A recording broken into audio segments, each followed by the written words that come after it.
Bismillahirrahmanirrahim. Alhamdulillahi rabbil alamin. Wassalatu wassalamu ala Rasulillah wa ala alihi wa sahbihi wa man istanna bi sunnatihi ila yaumiddin.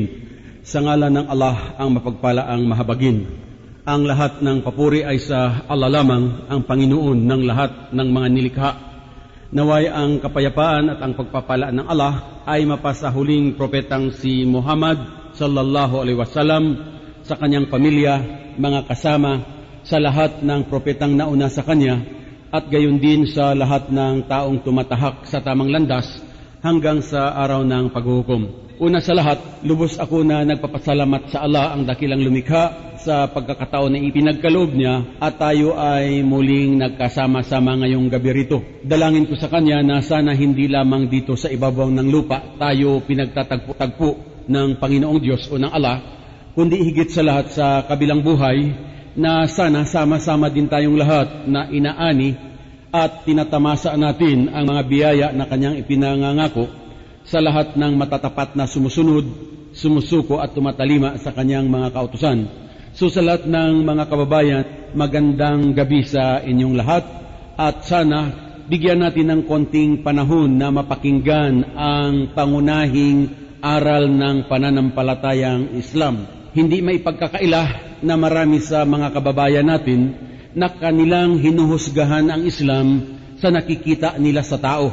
Mga mahal na kababayan, ang aming pakiusap sa inyo na tingnan, husgahan natin ang Islam sa katuruan at huwag sa ginagawa ng isang tao na nagsasabi nga na Muslim pero iba ang kanilang gawain. Dahil ang katotohanan, hindi natin maipangangatwiran sa Panginoong Diyos sa kabilang buhay na hindi tayo nagkaroon ng interest na alamin ang Islam dahil sa nakikita natin na hindi maganda sa ibang tao. Pero para sa kaalaman ng lahat, mga mahal na kababayan, na dito lamang sa Riyadh, linggo-linggo pinakamababa ang 50 sa mga kababayan natin na pumapasok sa pananampalatayang Islam. At hindi lang dito sa Riyadh, kundi maging sa ibang bahagi ng Saudi Arabia, katulad sa Eastern Province at saka sa Western Region, marami sa mga kababayan natin ang yumayakap sa pananampalatayang Islam. At hindi lang dito sa Saudi Arabia, kundi maging sa atin sa Pilipinas, lalong-lalo sa Metro Manila, marami sa mga kababayan natin ang yumayakap sa pananampalatayang Islam. At sa dinami-dami ng mga Pilipino na nagmumuslim, kapag nabalitaan ng ibang kababayan natin na may Pilipino na nagmuslim, ang agad-agad na sasabihin nila, sila ika ay nagpabinyag sa pagkamuslim o sila ika ay nagpalit ng relihiyon. Mga mahal na kababayan, itong kasabihan na nagpabinyag sa pagkamuslim o nagpalit ng relihiyon, hindi ito angkop na katawagan. Ang dapat nating itawag sa mga kababayan natin na nagmumuslim, katulad namin na dating mga Kristiyano na nagmuslim, at maging kayo halimbawa kung papasok din kayo sa Islam, ang dapat nating itawag ay mga revert o ang sinasabing balik Islam. Kung bakit sinasabi na balik Islam? Dahil kung pag-aralan natin ang kasaysayan ng ating bansa, ang Pilipinas, mga mahal na kababayan, ay dating bansang Muslim. Na-Christianize lamang ang ating bansa nang tayo ay sakupin ng mga Kastila. Ayon sa ating kasaysayan, nang dumating ang mga Kastila na nanakop sa ating bansa, to be exact, that was in 1565, ang namuno sa kanila nang sila ay dumating sa Maynila, si Miguel Lopez de Legazpi. And to be exact, that was in 1565. So nang dumating ang mga Spanish colonizers sa ating bansa, especially nang sila ay pumasok ng Maynila, ang chieftain o ang namumuno sa Maynila ayon sa ating kasaysayan, si Raha Sulaiman, isa siyang Muslim. Ang namumuno sa Tondo, si Raha Lakandula, na ayon sa ating kasaysayan, isa ring Muslim. Marami tayong mga raha at mga dato. Maaaring narinig ninyo ang mga pangalan nila katulad ni Raha Sulaiman, Raha Humabon, Raha Lakandula, Raha Matanda. Mayroon tayong Dato Puti, Dato Lapu-Lapu, Dato Sikatuna, Dato Sumakwil, Dato Paduhinog, Dato Dumalugdog, Dato Dumangsol, Dato Balinsula at marami pang iba. Silang lahat mga mahal na kababayan, ayon sa ating kasaysayan, silang lahat ay mga Muslim. Sila ang mga kilalang tao na namumuno sa ating bansa nang tayo ay sakupin ng mga Kastila. At actually, during the advent of the Spanish colonizers, doon lamang nila sinimulan na ipahayag ang pananampalatayang Kristyanismo. Ngunit bago sila dumating, uulitin ko, ang ating bansa ay bansang Muslim at Islam ang pananampalataya ng ating mga kanunuan. So this is the very reason kung bakit sinasabi natin na kung may Pilipinong mag-Muslim, ang dapat itawag sa kanya ay revert o ang sinasabing balik Islam, hindi yung nagpabinyag o nagpalit ng relihiyon. Dahil hindi ka magpapalit ang katotohanan, babalik ka lamang sa pananampalataya ng ating mga kanunuan. At ang isang mahalagang bagay pa mga kababayan na dapat nating malaman, na ang mga Muslim hindi tinatalikuran o itinatakwil si Jesus Christ, peace be upon Him.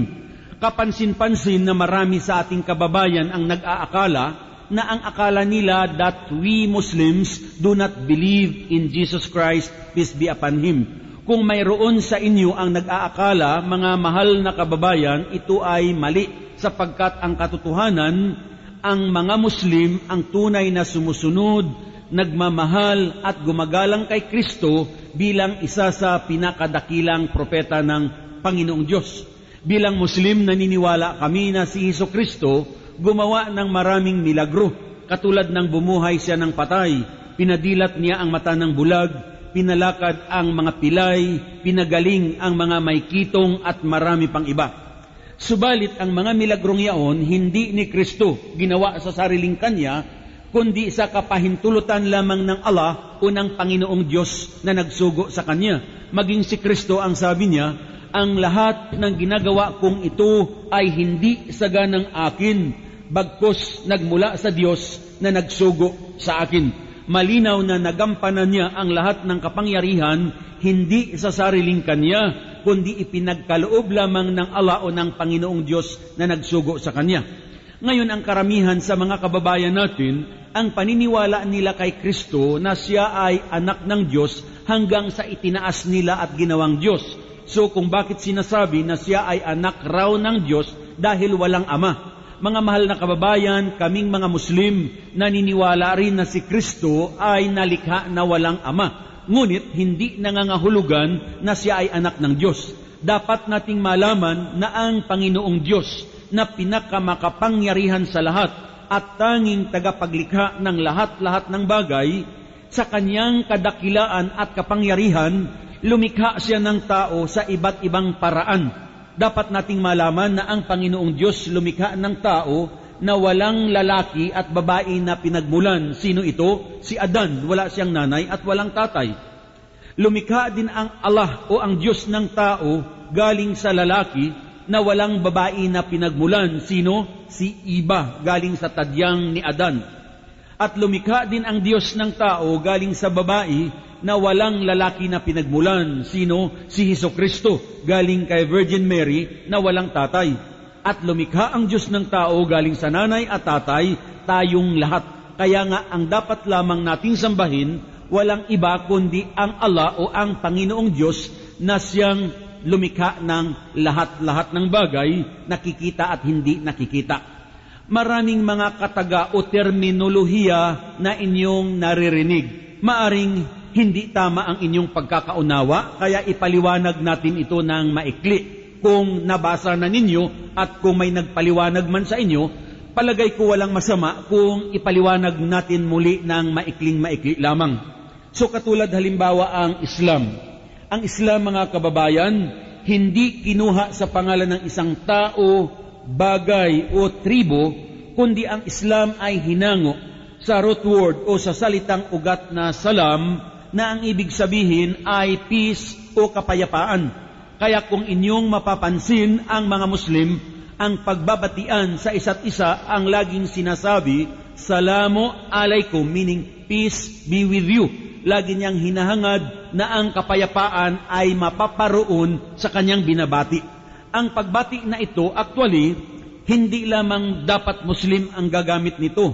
Dapat yung tunay na naniniwala at sumusunod kay Kristo, ito rin sana ang magiging batian nila sa isa't isa.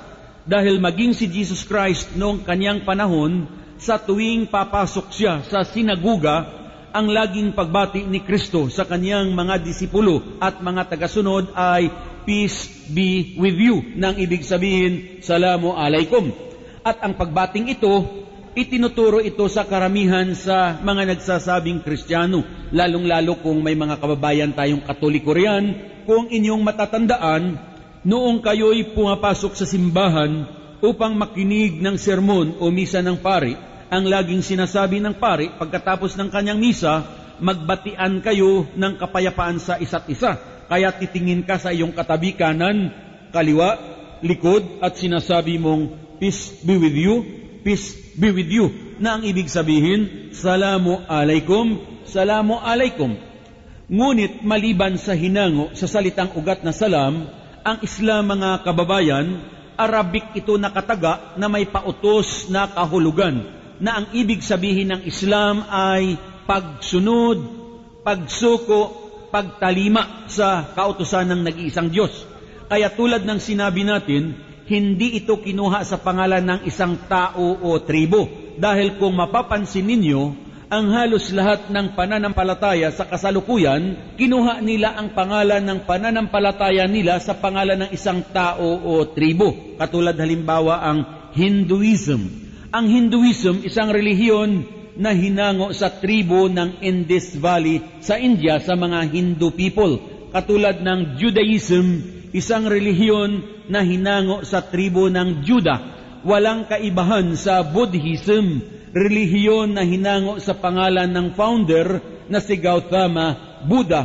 At wala ding kaibahan sa Christianity na hinango sa katagang Christ. Ngunit ang Islam hindi kinuha sa pangalan ng tao o tribo, kundi ang ibig sabihin ay pagsunod, pagsuko, pagtalima sa kautusan ng nag-iisang Diyos. At ang mga nilikha ng Diyos na sumusunod, sumusuko at tumatalima sa kanyang mga kautusan, sila ang tinatawag na Muslim. Kaya huwag tayong magkamali, mga mahal na kababayan, ng pag-akala na hindi kumot ang isang tao ay Arabo o kaya taga Mindanao. Ngunit kung hindi sila sumusunod, sumusuko, tumatalima sa batas ng Panginoong Diyos, nakalulungkot na tawagin silang Muslim. Maaaring Muslim sila sa pangalan o Muslim sila dahil isinilang ng mga Muslim na magulang. Pero kung hindi sila sumusunod, sumusuko, tumatalima sa batas ng Panginoong Diyos, uulitin ko, nakakalungkot na tawagin silang Muslim. So uulitin natin na ang ibig sabihin ng mga Muslim ay ang mga nilikha ng Allah na sumusunod, sumusuko at tumatalima sa kanyang mga kautusan. At ang Allah na inyong naririnig, huwag na huwag ninyong isipin na siya ay Diyos lamang naming mga Muslim. Dahil ang katotohanan, ang Allah, wala siyang kaibahan sa tinatawag na Panginoong Diyos na tagapaglikha o ang tinatawag na God Almighty Creator.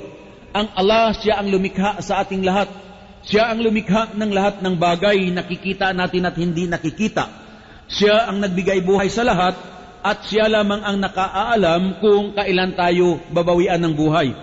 Ang mga kadahilanan kung bakit pinananatili ng mga Muslim na tawagin ang ating tagapaglikha sa pangalan niyang Allah, dahil una sa lahat, siya mismo ang nagbigay ng kanyang pangalan sa pamamagitan ng kanyang kapahayagan o revelasyon na ipinadala niya sa kanyang propeta. Kaya nga ang sabi ng Allah sa kanyang kapahayagan, A'udhu billahi minash shaytanir rajim. Innani ana Allah la ilaha illa ana fa'budni wa aqimis salata li dhikri.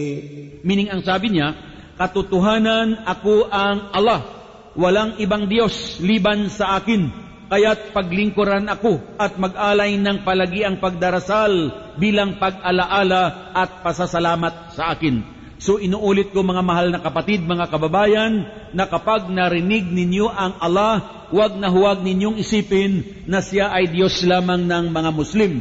Dahil ang katotohanan, ang Allah, siya ang Panginoong Diyos na sinasamba at pinasasamba rin ng lahat-lahat ng propeta magmula kay Adan, ang kauna-unahang taong kanyang nilikha, hanggang sa kahuli-hulihang propetang si Muhammad, peace be upon them. At ang pangalang Muhammad, lagi din ninyong naririnig. Ang akala ng ibang kababayan natin na ang sinasamba ng mga Muslim ay si Muhammad. Kaya ang tawag ng iba sa mga Muslim na sila raw ay mga Mohammedans. Kailanman mga mahal na kababayan, hindi matatanggap at hindi tatanggapin ng isang matino na Muslim na sabihin mong Mohammedans. Dahil kapag sinabing Mohammedans, para baga ang gustong palabasin na ang sinasamba si Muhammad. Hindi ito katulad ng katawagang Christian na kung bakit tinatawag na Christian dahil ang karamihan sa kanila ang sinasamba si Kristo. Ang Islam, mga mahal na kababayan, hindi nagtuturo na sumamba ka sa isang nilikha lamang ng Allah o ng Panginoong Diyos. So ang paniniwala ng mga Muslim kay Muhammad na siya ay isang tao na nilikha din ng Allah. Ngunit siya ang pinakahuling propeta na ipinadala rito sa sanlibutan. Binigyan siya ng Allah ng kapahayagan o revelasyon upang ituro niya sa sangkatauhan. Actually, kung pag-aralan natin ang kasaysayan, si Jesus Christ at si Muhammad, peace be upon them, sila ay magpinsan, medyo may kalayuan nga lang. Kung nagbabasa tayo ng kasaysayan, mababasa natin si Propeta Abraham, siya ang kinilalang ama ng mga mananampalataya. Ang unang asawa ni Abraham, si Sarah. Matagal na panahon, hindi sila nagkaanak. Si Abraham na gusto magkaroon ng lahi o tagapagmana ng kanyang pangalan, nag-asawa siyang muli at ang naging pangalawang asawa niya, si Hagar, at nagkaanak sila si Ismail. Nang si Ismail ay nasa edad na 14 years, walang imposible sa Allah kahit matanda na si Abraham at ang una niyang asawang si Sarah, binigyan sila ng anak at nagkaanak sila si Isaac. So si Isaac nag-asawa at nagsalit-saling lahi. Doon sa lahi niya lumabas sila Propeta David, Solomon, Moises, Aaron, John the Baptist, hanggang lumabas si Jesus Christ, peace be upon them. At si Ismail naman nag-asawa at nagsalit-saling lahi. Doon sa lahi niya lumabas sila Ketura, Kedar, Adnan, Midian, hanggang lumabas si Muhammad, peace be upon them. So kung bakit natin sinasabi na magpinsang malayo si Kristo at si Muhammad, dahil kung ititrace natin ang kasaysayan, iisa ang kanilang pinagmulan, si Propeta Abraham na kinilalang ama ng mga mananampalataya. Si Muhammad, mga kababayan, isinilang siya sa Makkah, sa Saudi Arabia, at si Jesucristo naman isinilang sa Jerusalem, sa Palestine. Ang pagitan nilang dalawa ayon sa kasaysayan, humigit kumulang 570 years. Si Muhammad actually, isa siyang unlettered prophet, meaning hindi marunong sumulat at hindi marunong bumasa. Ngunit kilalang kilala siya sa kanyang lugar sa Makkah bilang isang napakabait at mapagkakatiwalaang tao. Noong siya ay nasa edad na 40 anyos, habang nananalangin siya sa isang kuweba sa Makkah, dumating sa kanya si Anghel Gabriel at doon nagsimula na hirangin siya bilang huling propeta at doon din nagsimula na ipahayag sa kanya ang kauna-unahang revelasyon sa banal na Quran. Ang mga kapahayagan na ipinadala kay Muhammad, peace be upon him, kung tutuusin, hindi ito mga bagong batas o utos ng Allah ang dakilang tagapaglikha. Sapagkat kung ano yung mga kautusan niya na ipinadala niya sa mga naunang propeta na nangawala na, iyon lamang ibinalik niya sa huling propetang si Muhammad sallallahu alaihi wasallam. At ang Quran, ito ang tinatawag ng mga Muslim na Book of Constitution. Dahil anuman ang problema ng mga Muslim, ang unang batayan upang lutasin ang problema ay ang Quran, sapagkat ang napapaloob sa Quran ay purong-puro at banal na mga batas ng Allah na ating tagapaglikha. Si Muhammad, namatay siya sa edad na 63, kaya naging propeta siya ng Allah sa loob ng 23 years. dahil hinirang siya bilang propeta at the age of 40 and he died at the age of 63. So sa loob ng 23 years of being a prophet, doon ipinahayag sa kanya, mga mahal na kababayan, ang banal na Quran. Ang Quran hindi buong aklat na inabot sa kanya, but it was revealed to him piece by piece for a period of 23 years sa pamamagitan ni Anghel Gabriel.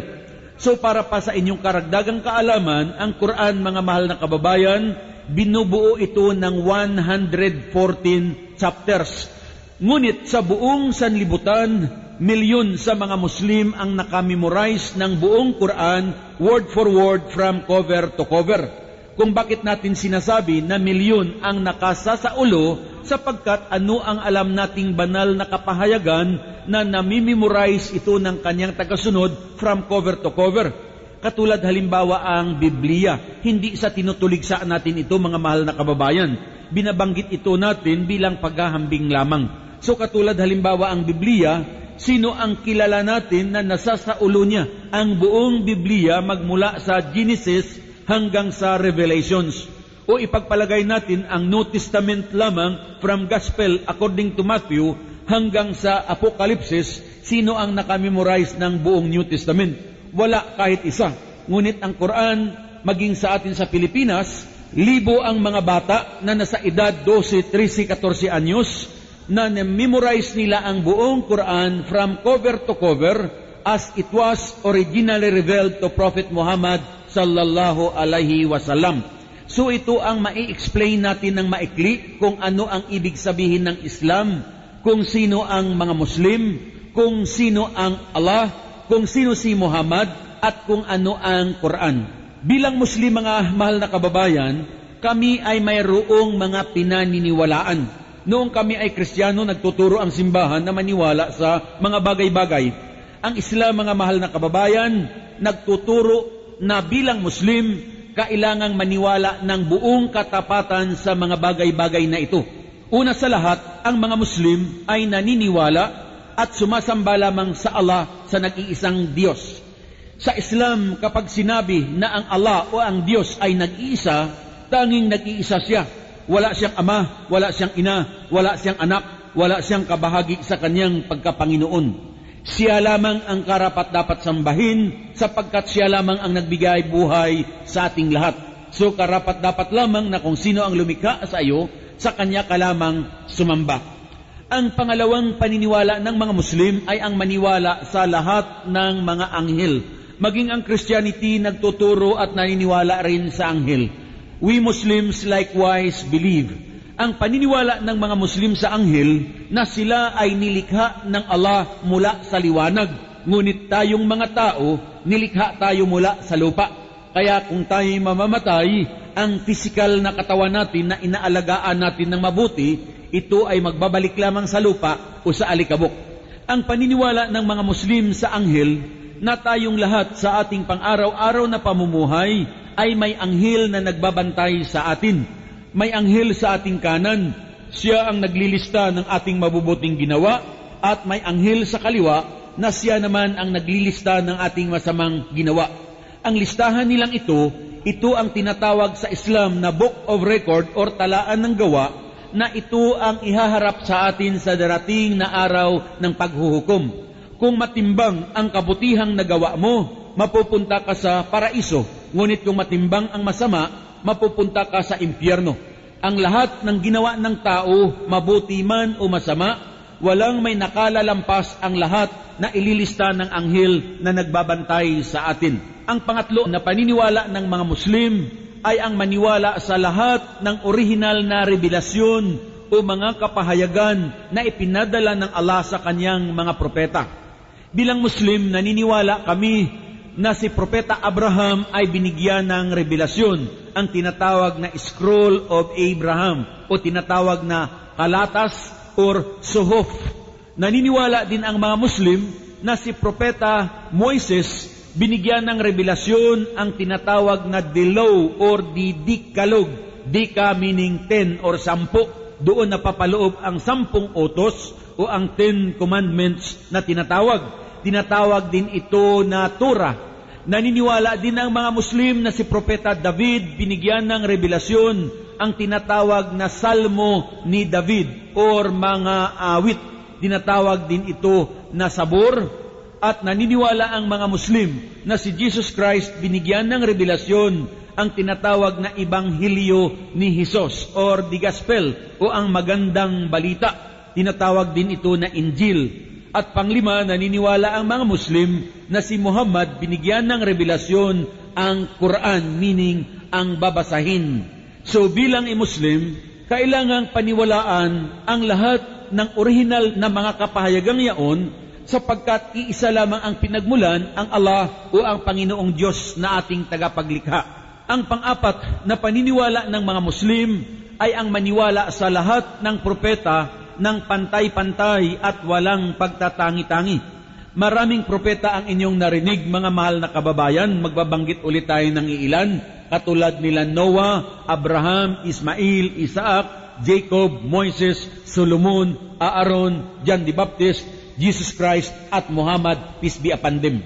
Ang paniniwala ng mga Muslim sa mga propetang ito, pantay-pantay at walang pagtatangi-tangi. Kailangang susundin silang lahat, mahalin at igalang, sapagkat ang mga propeta, mga piling tao sila. Binigyan sila ng Allah ng kapahayagan o revelasyon upang ituro nila sa sangkatauhan. Sa Islam, mga mahal na kababayan, kailangang sundin, mahalin at igalang ang mga propeta, subalit walang sasambahin sino man sa kanila. Dahil ang katotohanan, walang propeta ang nagpapasamba noong kanyang kapanahunan. Ang katunayan pa, ang lahat ng mga propeta ay mga Muslim. Dahil silang lahat noong panahon nila, sumunod sila, sumuko at tumalima sa kautusan ng Allah o ng nag-iisang Diyos.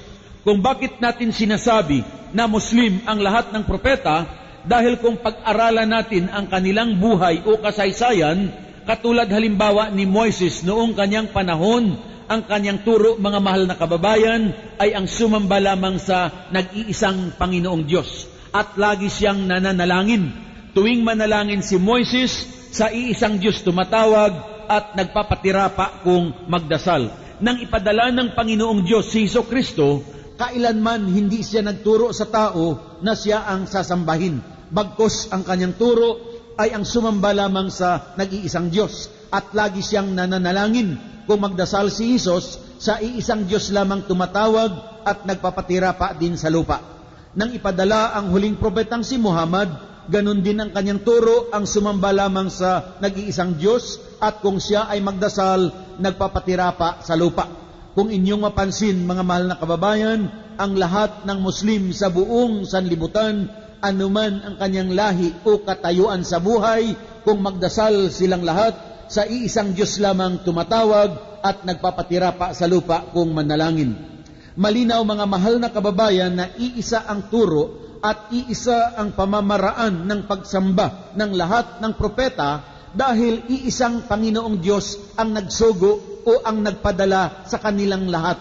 Ngunit kung maraming relihiyon ang ating nakikita sa kasalukuyan, lalong-lalo sa atin, mga mahal na kababayan, maging tapat tayo sa ating sarili. Ang unang dahilan kung bakit mabilis ang pagdami ng sikta ng relihiyon sa atin, dahil ginagawa ng ibang hanap buhay ang relihiyon na hindi natin ito makikita sa Islam kailanman.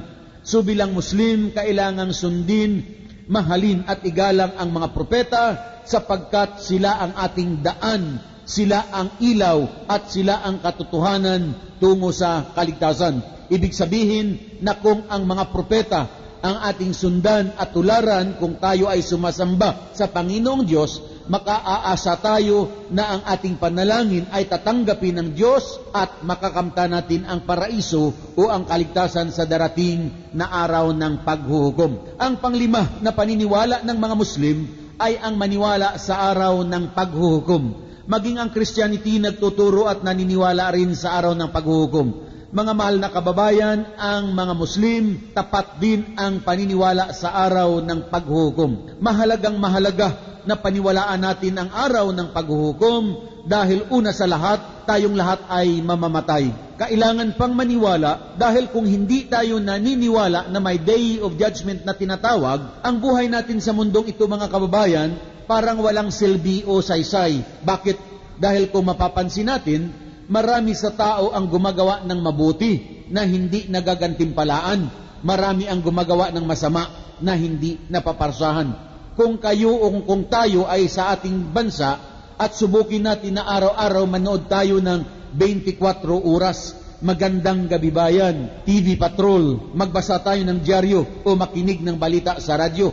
Araw-araw mga kababayan, maraming balita ang ating nasasagap na marami ang pumapatay, nagnanakaw, nanghuhold up, nanggagahasa, nangingidnap at nanghuhostage. Maaaring ang mga nagkasala nahuhuli at naididimanda, ngunit pagdating sa hukuman, ang batas na ipinaiiral ng lupa na kung ang isang pumatay o ang isang nanggahasa ay masalapi at ma-influensya na dapat hatulan ng habang buhay na pagkakulong or lethal injection dahil sa sila ay masalapi at ma-influensya na aabswelto na saan ang tunay na hustisya o katarungan. Ngunit kung naniniwala tayo na may araw ng paghuhukom, doon lamang natin matatamo o makakamtan ang tunay na katarungan. Dahil walang may pinakamakatarungan sa lahat, maliban lamang ang Allah o ang Panginoong Diyos. Kaya nga ang sabi ng Allah sa Quran, Kullu nafsin dha'iqatul maut wa innama tuwaffawna ujurakum yawmal qiyamah. Meaning ang sabi ng Allah, ng Panginoong Diyos, katotohanan ang lahat ng may buhay makararanas ng kamatayan. At sa araw ng paghuhukom lamang makakamtan ang tunay na katarungan mula sa Allah ang inyong Panginoon. Ang pang-anim na paniniwala ng mga Muslim ay ang maniwala sa tinatawag na destiny o kapalaran, tinatawag na qadar. Ang ibig ipakahulugan, mga mahal na kababayan, anuman ang nagaganap sa atin sa ibabaw ng mundo, tanggapin natin na ito ay nalalaman at plano ng Allah o ng Panginoong Diyos. Kung halimbawa, tayong lahat ay nandito ngayon sa Batha ngayong gabi, ito ay plano ng Diyos. At kung itong mga bagay-bagay ang ating napapakinggan, ito ay plano ng Diyos. At kung tayong lahat ay dito nakapaghanap buhay sa Riyadh, ito ay plano ng Diyos dahil tinitiyak ko na walang sino sa atin na noong maliit siya, pinangarap niya na pag-abot niya sa ganyang edad, dito siya maghahanap buhay. Kaya anuman ang nagaganap sa atin, tanggapin natin na ito ay nalalaman at plano ng Panginoong Diyos. Kaya kung isa tayo sa nabigyan ng pagkakataon na mapakinggan ang katotohanan, dapat nating ipagpapasalamat ito sa ating dakilang tagapaglikha. Sapagkat mga mahal na kababayan, ito ay isa sa mga tanda na isa tayo sa Kanyang minamahal kung tayo ay Kanyang iginagabay sa tunay na pananampalataya. Tandaan natin mga kababayan na hindi lahat ng tao ay mapupunta sa tinatawag na paraiso. Dahil kung ang lahat ng tao ay pupunta sa paraiso, hindi lilikha ang Panginoong Diyos na tinatawag na impyerno. Ngunit alam ng Allah na marami ang magtatakwil sa Kanya, marami ang susuway, marami ang hindi sasamba sa Kanya, kaya siya lumikha ng impyerno para may kasasadlakan yaong ayaw sumunod, sumuko at tumalima sa Kanyang mga kautusan. At kailangan paniwalaan din natin mga kababayan na kahit hindi natin nakikita ang Allah o ang Panginoong Diyos, tayong lahat naman ay nakikita Niya. Maaring nandito tayo ngayong gabi sa Batha, ang ating pamilya at mga mahal sa buhay na sa iba't ibang bahagi ng daigdig. Subalit ang Allah na sinasamba ng mga Muslim, nakikita Niya tayong lahat sapagkat ang Allah, He is all-seeing, all-hearing, all-knowing, and He is above all His creations. Nasa kataas-taasan natin siyang lahat at siya ang patuloy na tumutustos at nangangalaga sa atin bilang Kanyang mga alipin at mga nilikha. So ito ang mga pinaniniwalaan ng mga Muslim. Isummarize natin muli. Una, ang maniwala at ang sumamba lamang sa Allah, sa nag-iisang Panginoong Diyos. Pangalawa, ang maniwala sa lahat ng mga anghel. Pangatlo, ang maniwala sa lahat ng orihinal na revelasyon o kapahayagan ng Allah o ng Panginoong Diyos. Pang-apat, ang maniwala sa lahat ng propeta ng pantay-pantay at walang pagtatangi-tangi. Pang-lima, ang maniwala sa araw ng paghuhukom. At ang pang-anim, ang maniwala sa destiny o tinatawag na kapalaran. Maliban dito mga mahal na kababayan, ang Islam ay may 5 haligi o pillars na ito naman ay dapat isagawa o isabuhay ng isang Muslim upang makamtan ang kasiyahan ng Allah at matamo ang kaligtasan sa darating na araw ng paghuhukom. Una sa lahat, ang haligi ng Islam ay ang tinatawag na shahadatain or panunumpa. Sa panunumpa, sinasabi ng mga Muslim ang kahulugan, sumusumpa ako na walang ibang Diyos na dapat sambahin, kundi ang Allah lamang ang tagapaglikha. Sumasaksi ako na si Muhammad ang huling propeta at sumasaksi rin ako na si Hesukristo propeta ng Allah. Sa dahilan na sumusumpa ang Muslim at sumasaksi na walang ibang Diyos na sasambahin kundi ang Allah lamang at naniniwala na si Muhammad at si Kristo ay mga propeta, ang ibig ipakahulugan mga mahal na kababayan na sambahin natin ang Panginoong Diyos ayon sa kanyang gusto at ayon sa itinuro at ginawa ng mga propeta na kanyang isinugo. Kaya hindi tama mga kababayan ang sabihin natin na may relihiyon tayo, naniniwala tayo sa Diyos, nagdarasal tayo, gumagawa tayo ng mabuti, tama na, hindi natin kailangan ang Islam. Mga mahal na kababayan, mag-reflect, magpander tayo. Dapat siguraduhin natin na ang relihiyon na kinalalagyan natin ay relihiyon na nagmula mismo sa Diyos at relihiyon na itinuro at ipinamuhay ng mga propeta. At kung may Diyos tayong sinasamba, tiyakin natin na ang sinasamba natin, Siya mismo ang nagbigay buhay sa ating lahat at Siya ang lumikha ng lahat ng bagay na nakikita natin at hindi nakikita. At kung nagdarasal tayo sa Kanya, siguraduhin natin na ang way o ang pamamaraan ng ating pagdarasal na aayon sa Kanyang gusto at ayon sa itinuro at ginawa ng mga propeta na Kanyang isinugo. Ang pangalawang haligi ng Islam ay ang 5 beses na pagsasala o pagdarasal. Ang pagdarasal, mga mahal na kababayan, mahalagang mahalaga ito sa buhay nating lahat. Ngunit kung tutuusin, hindi ito kailangan ng Diyos. Kung bakit kailangan natin ang magdasal, dahil tayong tao ang may pangangailangan. Tayo ang nangangailangan ng tulong, ng habag at ng awa ng Panginoong Diyos. Isa-isip at isa-puso natin na kung magdasal ka ng 5 beses sa maghapon, hindi ito makakadagdag sa kapangyarihan ng Diyos.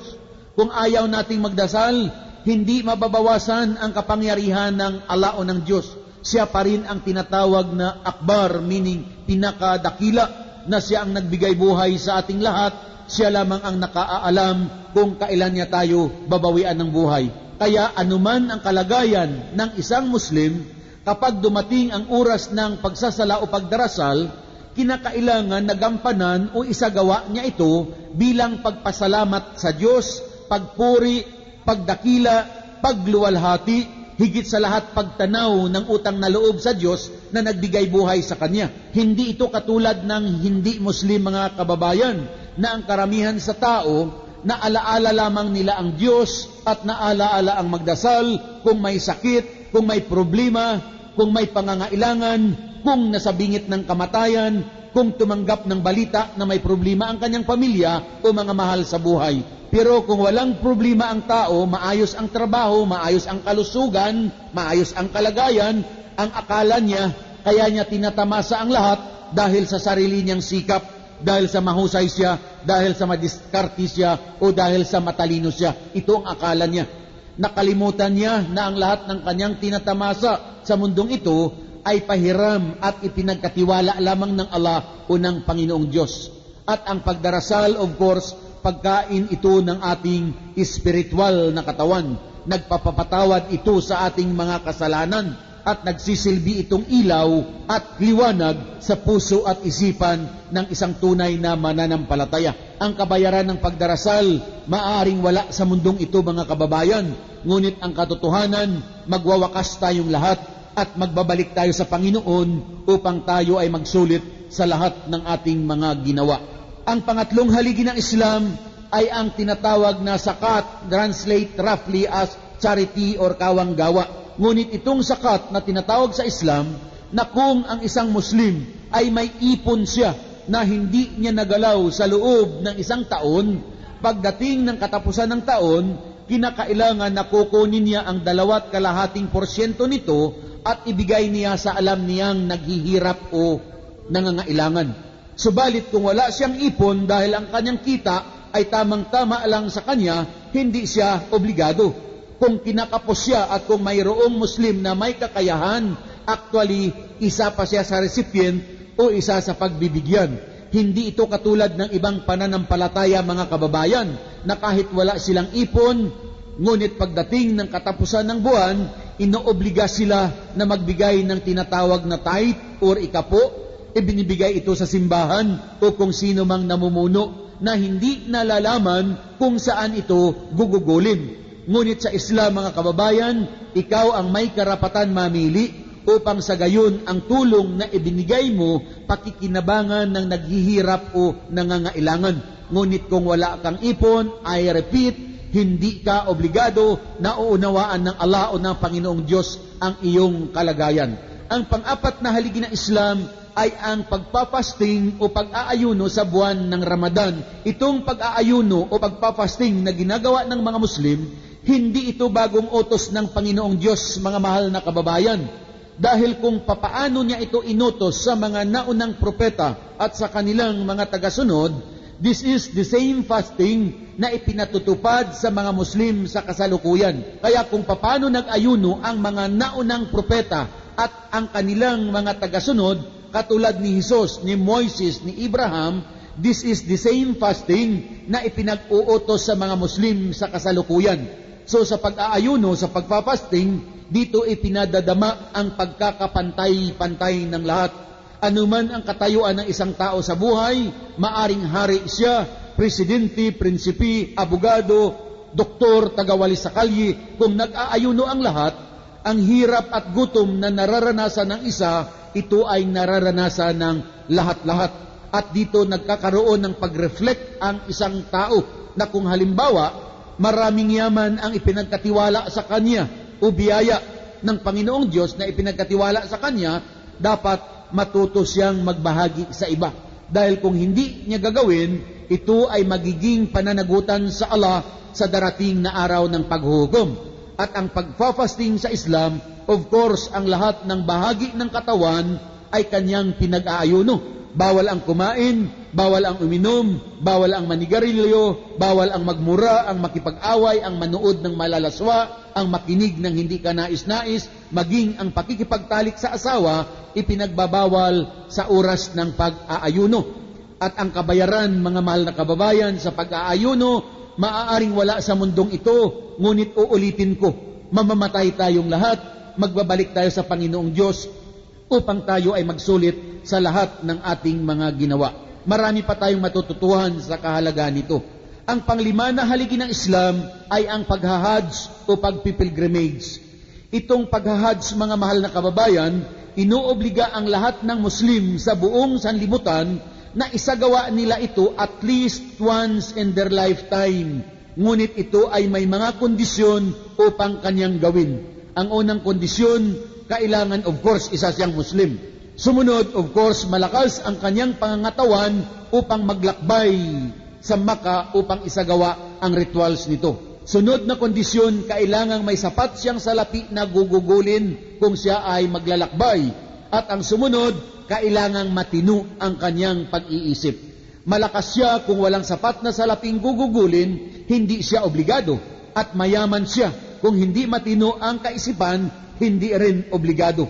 Ngunit kung namimit niya ang lahat ng requirements na yaon, it is a must for each and every Muslim na isagawa ang paghahajj once in their lifetime. At sa paghahajj, mga kababayan, doon muli ipinadadama ang pagkakapantay-pantay ng lahat at doon din ipinadarama ang araw ng paghuhukom.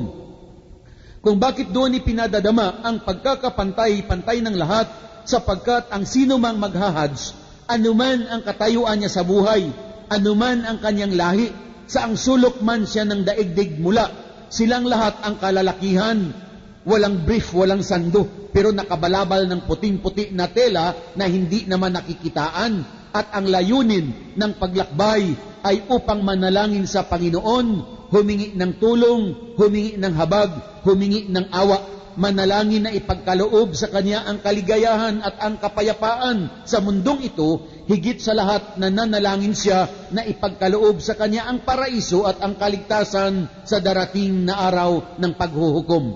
Kung bakit doon ipinadadama ang araw ng paghuhukom, sapagkat ang sino mang mag-Hajj, ang tanging daladala niya ay ang katawan niya lamang, nakabalabal sa kanyang katawan at kaunting panggastos habang siya'y naroroon. Dahil kung halimbawa, isa kang Muslim at ang bahay mo na naipundar halimbawa ay halagang 10 milyon, hindi mo ito pwedeng baunin kung ikaw ay magsasagawa ng Hajj. At ang lagi nating isaisip na kung halimbawa marami kang naipundar na kayamanan, ang bahay mo halimbawa ay worth 20 million at binawian ka ng Panginoon ng buhay, katotohanan kababayan, kahit isang pusti ng iyong bahay, wala kang madadala sa iyong hukay. Ang lahat iiwanan ng tao, sapagkat ang titingnan lamang sa atin ng Panginoon kung papaano natin siya sinamba ayon sa kanyang gusto at kung papaano tayo namuhay sa lupa ayon sa utos ng Panginoong Diyos at ayon sa itinuro ng mga propeta na kanyang isinugo. So ito ang 5 pillars o haligi ng Islam. Una ay ang tinatawag na panunumpa o shahadatain. Pangalawa ay ang 5 bis na pagsasala o pagdarasal. Pangatlo ang pagbibigay zakat o kawanggawa kung ikaw ay may ipon, kung wala hindi ka obligado. Pang-apat ang pag-aayuno o pagpapasting sa buwan ng Ramadan. At ang panglima ay ang paghahajj or pilgrimage kung ikaw ay may kakayahan na isagawa ito. Maliban dito mga kababayan, karagdagang aral sa inyo, ang katotohanan kay Jesus Christ, peace be upon Him, na siya ay hindi namatay at hindi ipinako sa cross. But the truth about Jesus, peace be upon Him, up to the present time, He is alive. Siya ay buhay. Dahil noong kanyang panahon, hinahabol siya ng mga Hudyo. Gusto siyang patayin at pinagbibintangan na isang kriminal, isang impostor, isang sinungaling at isang huwad na propeta. Kaya gusto siyang mapatay. Dahil mahal siya ng Allah o ng Panginoong Diyos, hindi niya pinabayaan na mapatay ng mga Hudyo, bagkos iniligtas siya ng Allah. So itinaas siya at hanggang ngayon si Jesus Christ ay nasa pangalawang palapag ng kalangitan at siya'y buhay at naniniwala ang mga Muslim na siya ay muling bababa sa daigdig. At sa pagbaba niyang muli, isang dakilang tanda ito na nalalapit na ang araw ng paghuhukom. Pero kung kailan siya bababa na muli, walang may nakaalam maliban sa Allah o sa Panginoong Diyos lamang. So ito ang aral ng Islam, mga mahal na kababayan. Sa Islam, mga mahal na kababayan, walang masama na tayong lahat ay magsikap dahil ang pangarap nating lahat ay ang mapaunlad natin ang ating buhay sa mundong ito. Uulitin ko, walang masama ang mag-strive o ang magsumikap. Ngunit sikapin natin na ang ating pagsikap ay sa malinis at sa legal na pamamaraan.